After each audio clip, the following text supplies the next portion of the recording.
tayo ngayon sa Solanan National High School upang tunghayan ng nagaganap na Inset in Service Training ng mga guro.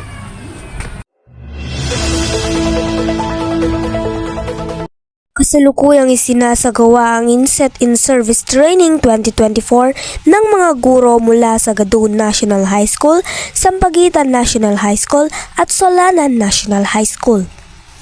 Isa sa mga nagbigay ng mensahe, si Ginang Corazon A. Kamayang, Principal 2 ng Sampaguitan National High School. Ibinida rin nila ang kanilang cheers and yells.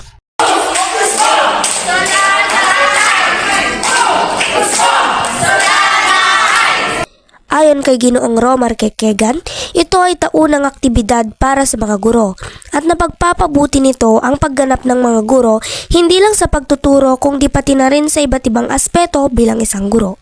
Actually, this is a annual activity for all the teachers. So the importance of this activity is to improve the performance of teachers, not only in teaching, but in the different aspects as a teacher. Ibinahagi naman ni Ginoong Roderick Carian ang mga paghahandang kanilang ginawa. Ilan dito ay ang pag-aayos at paglilinis sa lugar kung saan ito ginanap. Ang paghahandang ginawa kasama ng mga guro ay pagpaplano, like na pag-design sa gym, pag-ayos ng mga upuan.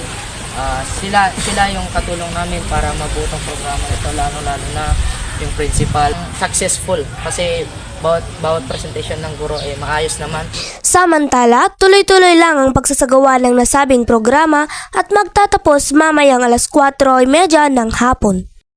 At yan po ang mga balitang ating nakalap ngayong araw. Muli, ako po si Nicole Joyce Castro, nagbabalita.